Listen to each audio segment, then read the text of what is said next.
पाकिस्तान और भारत एक और जंग के दहाने पर पहुंच गए। भारतीय वज़ीर दिफा राजनाथ और भारतीय आर्मी चीफ ने पाकिस्तान को संगीन नताइज की धमकियां दी हैं। ये सारा मामला क्या है, ये धमकियां कहां दी गई? आमिर रज़ा मेरे साथ मौजूद हैं, उनसे बात करते हैं। आमिर भाई, बड़ी शदीद किस्म की धमकियां पाकिस्तान को दोबारा दी गई हैं, हमारे नाज़रीन को ज़रा बताइएगा क्या हो रहा है। मेरा धमकी लफ्ज़ छोटा है, जो अल्फाज इस्तेमाल किए गए हैं वो सीधा सीधा एक और जंग के दहाने पर पाकिस्तान को लाया जा रहा है।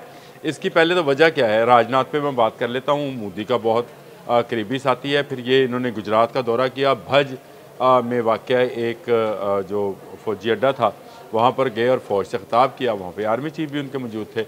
चलें ये बात एक तरफ रखते हैं, लेकिन इसकी ज़रूरत क्यों पेश आ रही है, क्योंकि आज या कल में बाहर के इलेक्शन जो हैं अनाउंस होने जा रहे हैं। और आपको पता है कि पहलगाम का फॉल्स फ्लैग ऑपरेशन भी बाहर के इलेक्शंस की वजह से हुआ था। और इसका इल्ज़ाम पाकिस्तान नहीं लगा रहा, इसका इल्ज़ाम भारतीय अवाम लगा रहे हैं कि बाहर का इलेक्शन इनके लिए बहुत ज़्यादा इम्पोर्टेंस रखता है।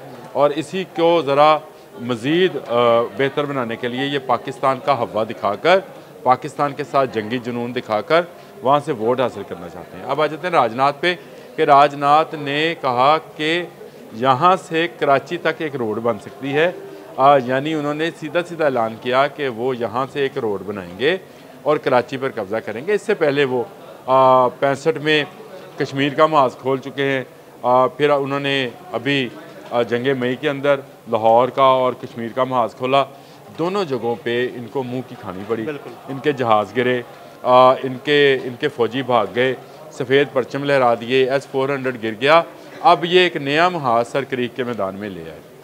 सर क्रीक जो है जिसके बारे में भज में इस राजनाथ ने बकवासबाजी की है, ये एक ऐसा मुतनाज़ा जगह इलाका है जो कि समुंदर के अंदर 96 किलोमीटर की एक पट्टी है, बिल्कुल, जिसमें समुद्री पानी है। लेकिन ये 96 किलोमीटर जो है ये अगले 8-9 हज़ार किलोमीटर समंदरी हदूद का एक रास्ता है।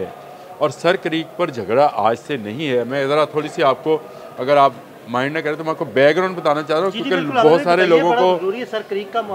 लोगों को ये नहीं पता।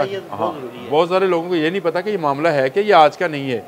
1914 में ये पहली मरतबा खड़ा हुआ जब सूबा गुजरात और सूबा सिंध में जो है सरहद को लेकर, समुद्री सरहद को लेकर मामला उठा। इसके एक तरफ बदीन है जी, जो सिंध का इलाका है, और दूसरी तरफ इसके गुजरात का इलाका है। 1914 में एक कमीशन बनता है और कमीशन फैसला करता है कि इसकी सरहद जो है गुजरात तक होगी, यानी गुजरात तक इसका सर क्रीक का पानी जो है वो पाकिस्तान के कंट्रोल में, पाकिस्तानी सिंध के कंट्रोल में रहेगा। उस वक्त तो मुत्तहदा हिंदुस्तान था। लेकिन इसको नहीं माना गया। गुजरात की हुकूमत ने उस वक्त रजिस्ट किया, जिसके बाद ये तनाज़ा हल ना हो सका और ये मामला चलते चलते तकसीम हिंद की तरफ आ गया। तकसीम हिंद हुई, लेकिन ये मसला हल ना हुआ। 1965 की जंग भी जब हुई तो उसके बाद भी एक ट्रिब्यूनल बना, लेकिन इस ट्रिब्यूनल ने एक डंडी मारी। इसने सर क्रीक के पानियों में कुछ हिस्सा जो है वो भारत के लिए मुख्तस कर दिया। कहा कि जी भारत जो है, क्योंकि इसके पास भी ज़मीन मौजूद है दूसरी तरफ, तो इसको भी कुछ हिस्सा दिया जाए। भारत ये क्लेम कर रहा था कि बदीन की ज़मीन तक पानी उसका है। सर क्रीक अहम क्यों है ये भी मैं आपको बताता हूँ, लेकिन पहले मैं आपको इसका बैकग्राउंड बता दूँ। ये मामला चलता रहा है और सर क्रीक पर हमेशा से एक तनाज़ा या एक टेंशन जो है वो मौजूद रही है, और यही तनाज़ा और टेंशन जो है आज तक मौजूद है। 2006 में एक मरतबा फिर कोशिश हुई, एक ट्रिब्यूनल बनता है जो 2007 में अपनी रिपोर्ट देता है और पाकिस्तान का इलाका पाकिस्तान को वापस मिलता है। अभी तक तो ये नो मैन लैंड है, यानी वो समुंदर का हिस्सा है सर क्रीक, जिसके एक बड़े हिस्से पर पाकिस्तान है, एक छोटे हिस्से पर भारत मौजूद है, लेकिन मुतनाज़ा वहीं का वही है। और 96 किलोमीटर की इस क्रीक यानी इस दरार में जहाँ पे पानी है अभी तक तनाज़ा हल नहीं हुआ है। और अब इसी को लेकर राजनाथ ने नया लुच तला है, और वो ये तला कि उसने कहा जी हम कराची तक रोड बनाएंगे, यानी सिंध में दाखिल होंगे, ये समंदर में कभी नहीं आएंगे।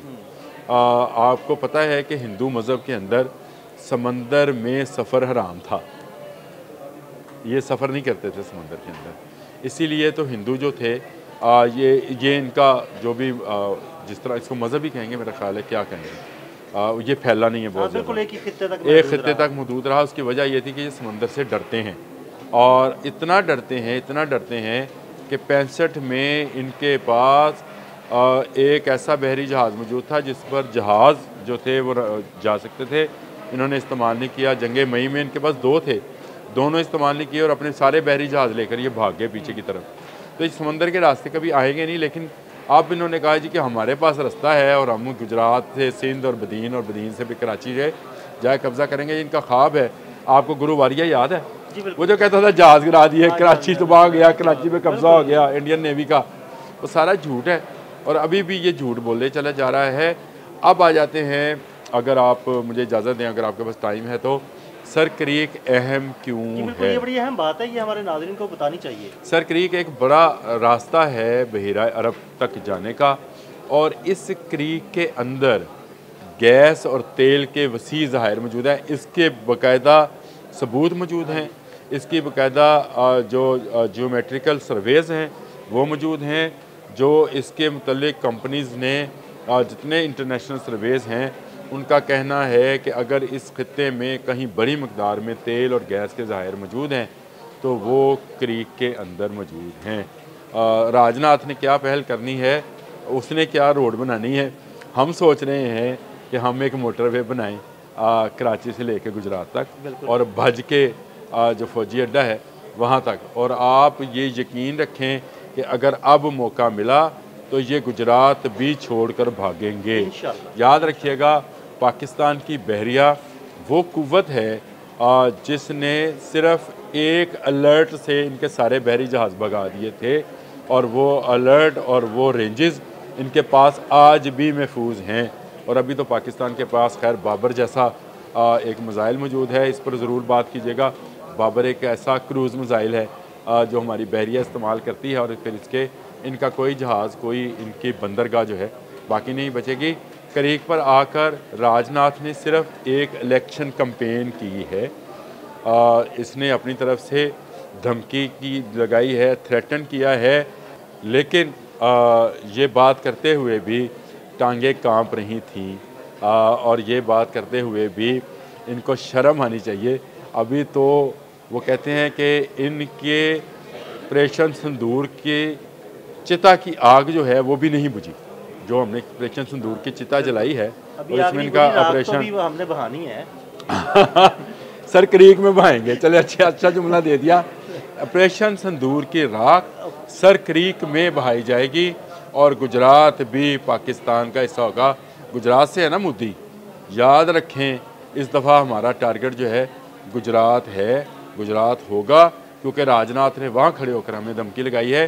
तो हम गुजरात तक जाएंगे, घुसकर मारेंगे, छोड़ेंगे नहीं इंशाल्लाह। बिल्कुल आमिर भाई, बहुत शुक्रिया आपका जी। बिल्कुल ऑपरेशन सिंदूर की राख सर क्रीक में बहाई जाएगी। आमिर रज़ा ने बड़ी तफसील के साथ आपको इस तनाज़े के बारे में बताया और राजनाथ की धमकियों के बारे में भी बताया। अदील अहमद और आमिर रज़ा को इजाज़त दीजिएगा। अल्लाह हाफ़िज़।